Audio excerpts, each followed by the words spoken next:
Good morning, students. Ninth class. Now the chapter going on. Fourth one. चौथा number का chapter Vallabhi विद्या स्थानम हमने start किया last video में। तो आप उनके बारे में आपको समझ आ गई सारी बातें जो आपके चैप्टर में लिखा है। गुजरात में है ये भावनगर के पास वल्लभी नगर। आज वो वल्लभी नगर के नाम से जाना जाता है और उस यूनिवर्सिटी के उस टाइम के जो हैं पढ़ाई के वो अवशेष अभी भी हैं, अभी भी लोग देखते हैं और वो इसीलिए विश्वविख्यात हुआ और उस प्रदेश का उस जगह का नाम ही वल्लभी नगर पड़ गया है। तो पहले जो है बहुत कम यूनिवर्सिटीज हुआ करते थे, उन गिने चुने यूनिवर्सिटीज होते थे जिनमें कि ये वल्लभी विश्वविद्यालय भी विश्व प्रसिद्ध था। जैसे मगध यूनिवर्सिटी, उसका भी बड़ा नाम था। तो इस तरह से जो है दूर दूर से लोग यहाँ आते थे, देशों अपने देश से ही नहीं विदेशों से भी लोग यहाँ पढ़ाई करने आया करते थे। और एडमिशन के लिए ये नामांकन प्रतियोगिता होती थी, मतलब एडमिशन के लिए जो आप लोग एंट्रेंस एग्जामिनेशन देते हो ना, वही एंट्रेंस एग्जामिनेशन होता था और फिर जब पास किए फिर एडमिशन मिलता था। और जिनको जो पास कर गया एडमिशन जिन्हें मिल गया वो अपने को धन्य मानते थे, बड़ा ही सौभाग्यशाली मानते थे कि हमारा यहाँ पे एडमिशन हो गया। और जब वो यहाँ से पढ़ के निकलते थे तो वे विद्वान कहे जाते थे, विदुषी माने जाते थे। और फिर उनको ये जगह छोड़ने से पहले नगर वालों के द्वारा, जो राजा वहाँ के थे उनके द्वारा एक डिबेट प्रतियोगिता रखी जाती थी और उसमें जो प्रथम आते थे, जो अव्वल आते थे उस वाद विवाद में जिनकी ख्याति होती थी उन्हें पारितोषिक पुरस्कार मिलता था। उन्हें पुरस्कृत किया जाता था, पुरस्कृत करके फिर उन्हें अपनी जगह भेजा जाता था और उनका नाम जो है वहाँ के गेट पे खुदवा दिया जाता था, मतलब सदा के लिए वो लिखा रहेगा, ऐसा होता था। तो ये बहुत बड़ी बात हुई, फिर वो विद्वान बन के निकलते थे। तो गर्व से वो कह भी सकते कहीं भी जाए तो कि हमने इस विश्वविद्यालय से, हमने वल्लभी विश्वविद्यालय से पढ़ाई की है, हमने वल्लभी विश्वविद्यालय से उत्तीर्णता प्राप्त की है। हाँ, तो यही इसमें आपके इस चैप्टर में लिखा है। संप्रति विविधा विश्वविद्यालय सुप्रसिद्धा सन्ति, मतलब आजकल बहुत सारे विश्वविद्यालय सुप्रसिद्ध हैं। So many universities are now famous. तेषु केचन एतादृशा सन्ति यत्र अध्ययनार्थ प्रवेशं प्राप्य स्वात्मानं धन्यं मन्यते। उनमें से कुछ ऐसे हैं जहां अध्ययन के लिए प्रवेश पाकर छात्र अपने आप को धन्य मानते हैं। Among them some are like the people get admission that place, they become very happy and वो बहुत अपने आप को गर्व महसूस करते, they feel proud, you can say कि they feel proud। आपको कहीं अच्छी जगह नौकरी मिल जाए, अच्छी जगह आप चले जाते हो तो आप प्राउड फील करते हो ना, वैसे ही धन्य मानते हैं। एवमेव पुरा काले अपि अस्माकं भारते देशे एतादृशा बहवः विश्वविद्यालय आसन्। इस प्रकार पुराने जमाने में जो है इस तरह के बहुत सारे विश्वविद्यालय थे। तत्र विद्याध्ययनाय दूरात् देशात् समागत्य प्रवेशं लब्ध्वा छात्राः स्वात्मानं धन्यं मन्यते स्म। तत्र विद्याध्ययनाय, वहाँ विद्या के अध्ययन के लिए, for study in that place. So far the people come far away to take the admission in that university. और फिर दे बिकम वेरी प्राउड। एषु एकतमः वल्लभी विश्वविद्यालय, बस वल्लभी विश्वविद्यालय। सो ये among all university, the one of them famous one was Vallabhi विश्वविद्यालय, Vallabhi university. Magadh राज्ये यथा नालंदा आसीत् तथैव अत्र गुर्जर प्रदेशे वल्लभी आसीत्। तो Magadh state, in Magadh state, as you know the Nalanda University's name, like that the same here in Gujarat state Vallabhi University was very famous that day. Nowadays so many universities, new one is open for the all people. अत्रापि सुदूरात् देशात् जनाः अध्ययनाय आगच्छन्ति स्म।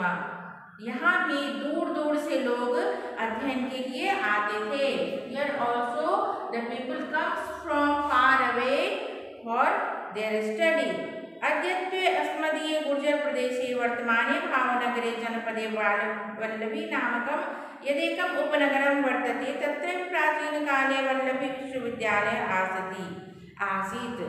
अद्यत्वे अस्मदीय गुर्जर प्रदेश, आज भी हमारे गुर्जर प्रदेश में वर्तमान जो अभी भावनगर है, भावनगर नामक जो जनपद है, जो स्टेट है, वहाँ वल्लभी नामकम यदेकम उपनगरम वर्तते। मैंने बताया ना स्टार्ट में कि वल्लभी नगर के नाम से एक मतलब स्टेट, एक जगह है, क्षेत्र है, एक state you can say. And तत्रैव प्राचीन काले वल्लभी विश्वविद्यालय आसीत्। That place, in that place, in ancient time there was Vallabhi University. वस्तुतस्तु इदम् उपनगरं प्राचीनकालादेव अध्ययन अध्यापनस्य केन्द्रम् आसीत्। सो यही केंद्र जो है अध्ययन अध्यापन के लिए बहुत ही अच्छा था। पूर्वम् अत्र अष्टादश विद्यायाः पठनं पाठनं च भवति स्म। पहले here जो है स्टडीज अष्टादश विद्यायाः, about 18 type of knowledge, 18 type of education.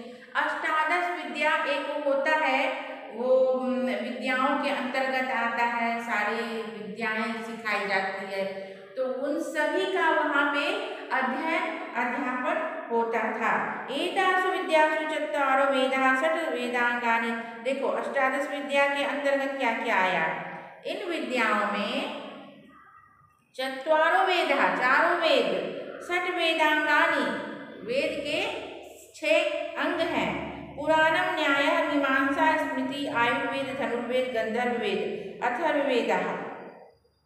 चत्वारः उपवेदाः च समाविष्टाः सन्ति, और 4 उपवेद सभी उसमें समाविष्ट हो गए वो अष्टादश में। तथा बौद्ध दर्शनस्य जैन दर्शनस्य च इदं केंद्रम संजातम, और वहाँ बौद्ध दर्शन और जैन दर्शन का भी यह केंद्र रहा। ख्रीस्तस्य चतुर्थ्यां शताब्द्यां ऋग्वेदस्य भाष्यकारः स्कंद स्वामी संजातः। ऋग्वेद के भाष्यकार स्कंद स्वामी कब के थे? ख्रीस्तस्य चतुर्थी शताब्द्यां, 4th century। स अत्रैव अवसत, वो यहीं रहते थे। स अत्रैव अवसत मतलब वो यहीं रहते थे। एतत् सूचयति, अवसत लंग लकार का है, मतलब थे। अत्रैव मतलब यही, अत्र प्लस एव, एव जब लग गया तो ही लग गया। एतत् सूचयति यत् गुप्त काले अत्र वेदाध्ययनमपि प्रचलति स्म।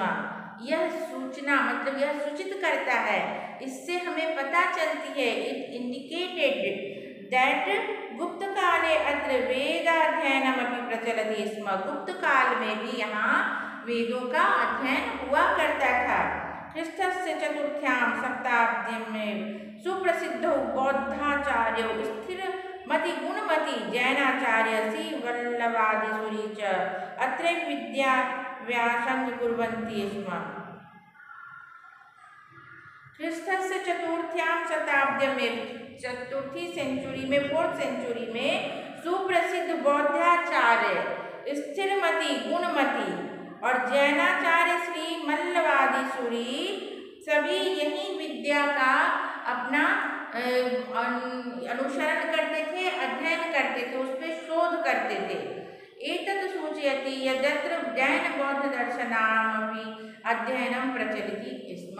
It indicated that time the बौद्ध दर्शन और जैन दर्शन was also very famous।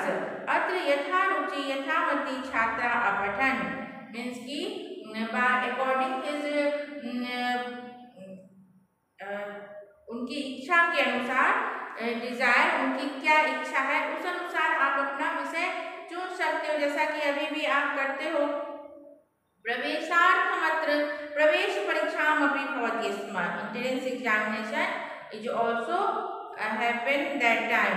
ताम उत्तीर्ण एव अत्र छात्रस्य प्रवेशः शक्य आसीत्। So only who qualified the examination, that person would get the admission that place। ख्रीस्तस्य पंचम्यां शताब्द्यां इदम् उपनगरम मैत्रका नाम राजधानी आसीत्। 5वीं शताब्दी में यह उपनगर मैत्रियों की राजधानी थी।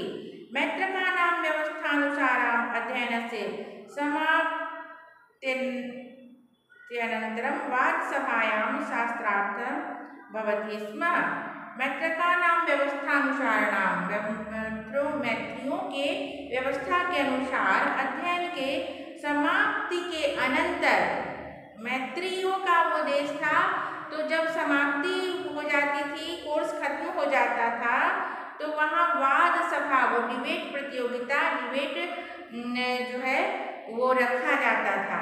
शास्त्रार्थ विभिन्नानां मतमतान्तराणां खंडन मंडन पूर्वक विमर्शः भवति स्म। शास्त्रार्थ उस डिबेट में बहुत सारे खंडन मंडन, मतलब उसको काट, जैसे कि वाद विवाद होता है तो डिबेट में क्या होता है, एक पक्ष में बोलते हैं, विपक्ष में बोलते हैं, तो जो पक्ष में बोला उसको खंडन किया जाता है, विपक्ष वाले अपना तर्क रखते हैं कि नहीं ऐसे नहीं, ये सही है।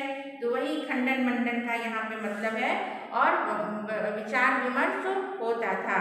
अनेकस्मै विजयी जनाय राजा पारितोषिक रूपेण भूमिम अयच्छत्। और इसमें जो विजयी होते थे, इस वाद विवाद में जो विजयी होते थे तर्क वितर्क खंडन मंडन के द्वारा, तो राजा उनको प्राइज में भूमि देते थे, जमीन दे देते थे। अंडरस्टूड। कदाचित विजयी जनानां नामानि विद्यापीठस्य द्वारे उट्टङ्कितानि अभवन्। और कुछ जो विजयी लोगों के नाम उस द्वार पे अंकित कर दिए जाते थे, वहाँ पे लिखवा दिए जाते थे। ख्रीष्टात् पूर्वं प्रायः 5वीं शताब्द्यां भगवतः महावीरस्य जन्म अभवत्। ये 5वीं सदी के पहले ही ये है जो महावीर का जन्म हुआ था। इसको अंडरलाइन कर लो, इट इज इम्पोर्टेंट। एंड तस्मिन् काले भगवता महावीरेण यह उपदेशः प्रदत्तः स आगम नामना प्रसिद्धः वर्तते। उस काल में भगवान महावीर के द्वारा जो उपदेश दिया गया वो आगम नाम से प्रसिद्ध हुआ। महावीर के द्वारा जो उपदेश दिया गया वो किस नाम से प्रसिद्ध हुआ? आगम नाम से। इसे भी अंडरलाइन करो, आगम नामना प्रसिद्ध वर्तते। एक ये हो गया, क्वेश्चन निकल गया। और पंचम्याम ख्रीष्टात् पूर्वं प्रायः 5वीं शताब्द्यां भगवता महावीरस्य जन्म कदा अभवत्? तो ख्रीष्टात् पूर्वं प्रायः 5वीं शताब्द्यां, इतना लिखना पड़ेगा। और तस्मिन् काले भगवता महावीरेण यह उपदेश प्रदत्ता, जो उपदेश उन्होंने दिया, प्रदान किया, वो आगम नाम से प्रसिद्ध हुआ। ये दोनों लाइन को आपके लिए इम्पोर्टेंट है। अयम आगमः वर्ष 500 यावत् मौखिक परंपरायां सुरक्षिता आसीत्। ये जो है वर्ष 500 मतलब कि 500 साल तक ये मौखिक रूप में ही सुरक्षित था। एक जन दूसरे से सीखते थे, दूसरे फिर तीसरे को बोलते थे, तो ये मौखिक रूप में ही चलता आ रहा था। बट एका जैन साधुनाम समिति मिलिता, थोड़े दिन के बाद इन्हें एक जैन साधु की समिति मिल गई जहाँ की ये आगम ग्रंथों का लेखन के रूप में प्रस्ताव रखा गया कि क्यों ना इसे लिखा जाए। ये मौखिक रूप की परंपरा जो चल रही है, तो क्यों ना इसे लिखा जाए कि जो लोग नहीं सुन पा रहे हैं, जो सभा को अटेंड नहीं कर पा रहे हैं, वो लोग इसे पढ़ के भी, इवन खरीद के पढ़ के किसी से ले करके अपना ज्ञान प्राप्त कर सके। अत्र लेखबद्धा वाणी वल्लभी वाचना नामना प्रसिद्धा जाता। ये जो लेखबद्ध वाणी थी जिसको कि लिखित रूप में किया गया, ये वल्लभी वाचना नाम से प्रसिद्ध हुई। इसे भी अंडरलाइन करो, वल्लभी वाचना नाम से प्रसिद्ध हुई। क्या? जो लिखित रूप में उस मौखिक आगम को किया गया। ख्रिस्तस्य नवम्यां शताब्द्यां वल्लभी नगरस्य विनाशः अभवत्। वल्लभी नगरस्य विनाशः कदा अभवत्? ख्रिस्तस्य नवम्यां शताब्द्यां। परन्तु तस्य अवशेषः अद्यापि तस्य समृद्धिं सूचयति। आज भी उनके अवशेष जो हैं उनका गुणगान करते हैं, उनकी समृद्धि को सूचित करते हैं। एवं भारतस्य प्राचीनेषु विद्याकेन्द्रेषु वल्लभी एकतमम् आसीत् इतिहासे च अद्यापि वर्तते। इस प्रकार भारत के प्राचीन विद्या के केंद्रों में यूनिवर्सिटी का नाम जब आता है, गिनती होती है, तो वल्लभी विश्वविद्यालय का भी नाम लिया जाता है। इसका इतिहास आज भी सुरक्षित है, आज भी ये प्रसिद्ध है, विश्वविख्यात है। आज भी हम इसके बारे में पढ़ रहे हैं। अंडरस्टूड ना? तो यही है वल्लभी विश्वविद्यालय के बारे में। और वर्ड मीनिंग मैंने लिखवाया था, वर्ड मीनिंग भी आप लोग पढ़ोगे। और चलो अभी हम लोग एक्सरसाइज कर लें।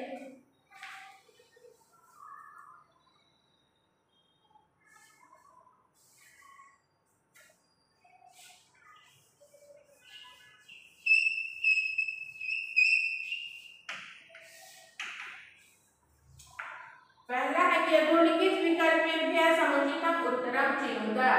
जो नीचे लिखे गए विकल्प दिए गए हैं, 4 ऑप्शन दिए गए हैं, उनमें से आप उसका आंसर चुनिए। प्राचीन समये गुर्जर राज्ये कः विश्वविद्यालयः आसीत्? प्राचीन समय में गुर्जर राज्य में कौन से विश्वविद्यालय थे? तो वल्लभी विश्वविद्यालय। अभी हम लोग वही उसी के बारे में पढ़ रहे हैं। प्राचीन समय गुर्जर राज्ये वल्लभी विश्वविद्यालयः आसीत्। उपवेदाः कति सन्ति? उपवेदाः 4 सन्ति। भाष्यकारः स्कन्दस्वामी कस्यां शताब्द्यां सञ्जातः? 4th। भाष्यकारः स्कन्दस्वामी 4th शताब्द्यां सञ्जातः। वल्लभी केषां राजधानी अस्ति? वल्लभी मैत्रका नाम राजधानी अस्ति। अभी पढ़ा ना? महावीरस्य उपदेशः केन नाम्ना प्रसिद्धः वर्तते? आगम नाम्ना। महावीर का उपदेश किस नाम से प्रसिद्ध हुआ था? आगम नाम से। वल्लभी नगरे मिलिताया जैन साधूनां समिते अध्यक्षः कः आसीत्? नागार्जुनः आसीत्। दूसरा है एक वाक्य संस्कृत भाषायां उत्तराणि प्रदत्तः। प्राचीन कालात् वल्लभी कस्य केन्द्रम् आसीत्?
I am not going to write the question on blackboard. Okay? You all have the book, so only I am writing here answer of it. प्राचीन कालात् वल्लभी अध्ययन अध्यापनस्य केंद्रम आसीत्। केंद्रम आसीत् आप लोग ऐसे भी लिख सकते हो या फिर इसके बदले अलग अलग करके भी लिख सकते हो। केंद्रम आसीत् ऐसे, हाँ, या तो ऐसे लिखना या तो ऐसे लिखना, लेकिन इसमें ध्यान रखना यहाँ हलंत लगाना है और कहाँ क्या वो ध्यान रखना है। वेदांगानि कति सन्ति? वेदांगानि चत्वारः सन्ति। षट् सन्ति वेदांगानि। वेद चत्वारः सन्ति ना, 4 वेद हैं और वेद के अंग कितने हैं? 6 हैं। षट् वेदांग।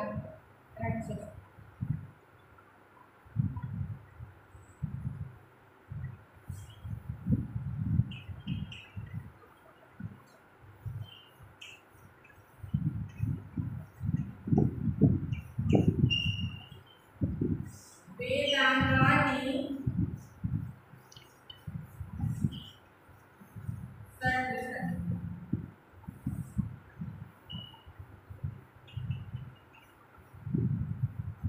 श्री मल्लवादी सुनीता आसीत्, जैनाचार्य आसीत्, है ना। श्रीमल्ल वादी सुनीता आसीत्।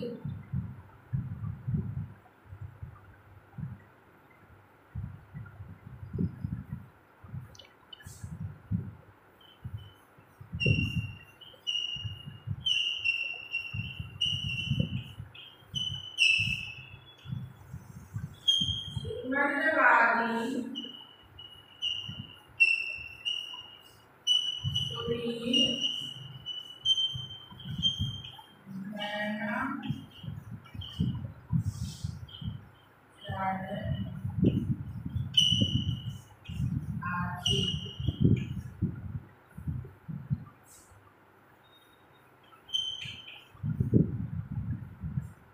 भगवता महावीरस्य जन्म कदा अभवत्?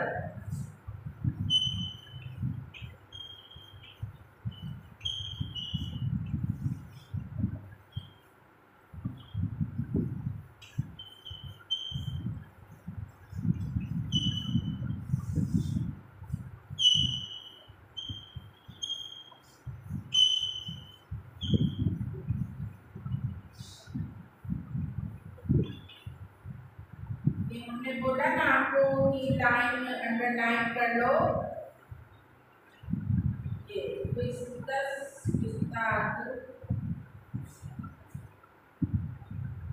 ये है, देखो क लिख करके और ऐसे करना है प्र की तरह। विस्तार प्रायः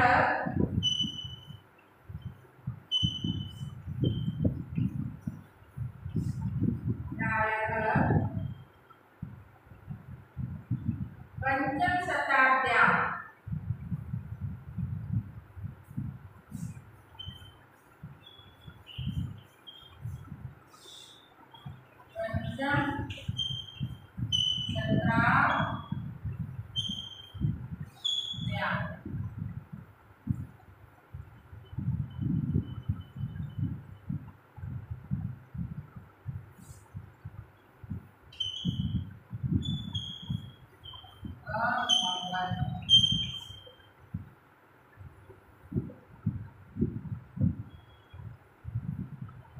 फिर चौथा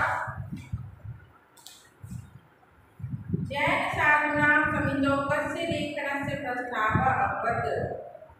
जैन साधूनां समितौ लिखने का प्रस्ताव हुआ ना।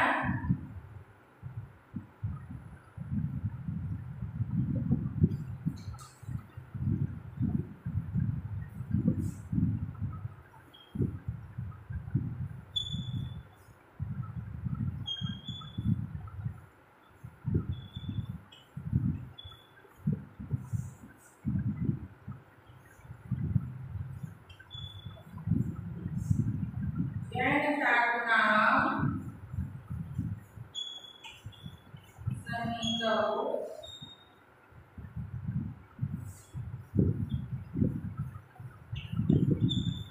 आगम ग्रंथस्य लेखनस्य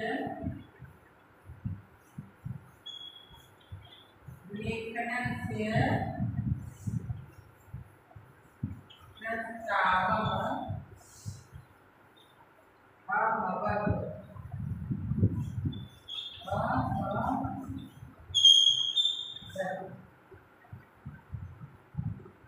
ठीक है।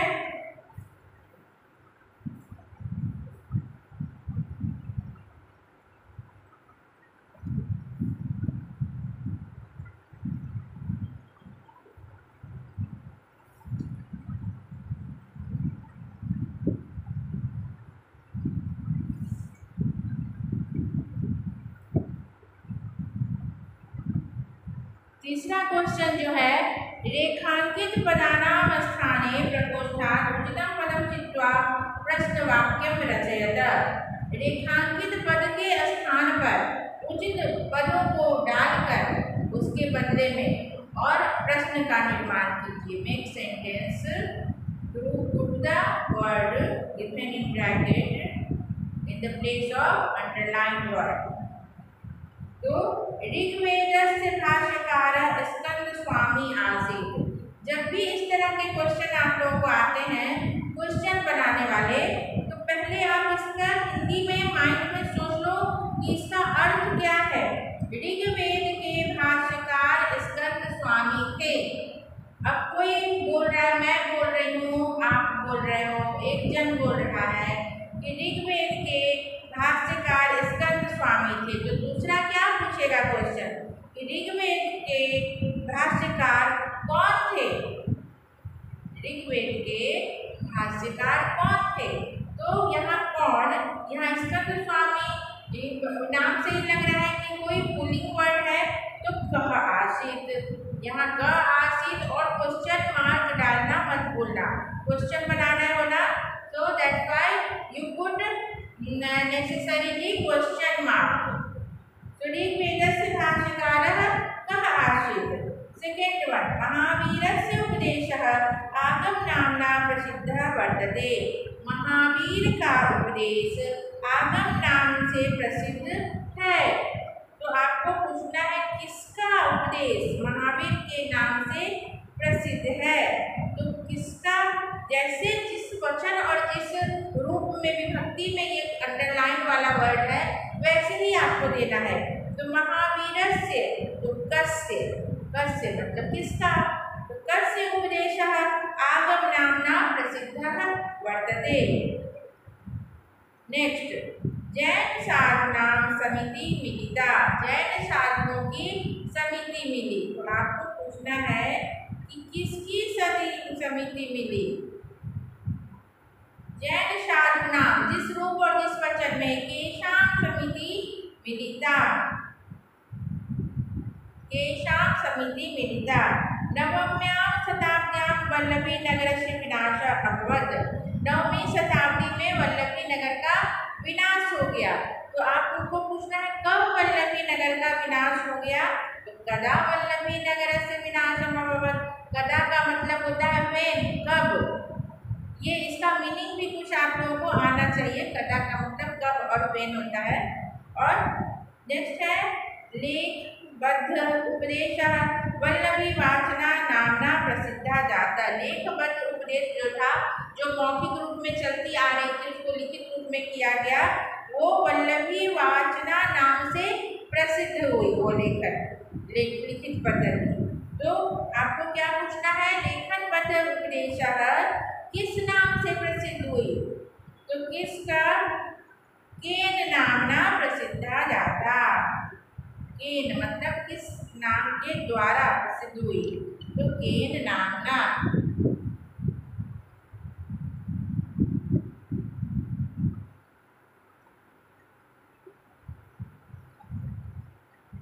समझ गए इस बात को। थोड़ा सा जो है इसमें कॉमन सेंस भी लगाना। मान लो कोई स्टूडेंट होंगे जिनको कि नहीं आ रहा होगा कि इसका क्या है, महावीरस्य है, तो नहीं मालूम है कस किसको के लिए कौन सा वर्ड है, तो कस्य, महावीरस्य कस्य। उसी तरह का वर्ड है ना, सिया लगा हुआ, सारुनाम, सारुनाम लास्ट में क्या है, नाम, तो यहाँ पे क्या है, केशाम। उसी तरह का वर्ड है नवम्याम शताब्द्याम, 9वीं सदी में, कब, कदा, अंडरस्टूड। और वल्लभी वाचना नामना प्रसिद्धा, वल्लभी नाम से, किस नाम से, केन नामना, किस नाम के द्वारा, के कम कान केन, तृतीया में आया ना, तृतीया का साइन क्या है, किस नाम से, किस नाम के द्वारा, फॉर विच नेम, अंडरस्टूड, किस, फॉर विच नेम फेमस। तो इस तरह से आप लोग इसका निर्माण कीजिएगा, वर्ड का क्वेश्चन मार्क, और क्वेश्चन मार्क देना नहीं भूलिएगा। तो आज के लिए इतना ही, ये 2 हो गए आपके, और मैं और शब्द रूप धातु रूप आप लोग याद करते चलो, ठीक है। ओके, चलिए अब स्वस्थ रहिए, घर पे पढ़ाई कीजिए।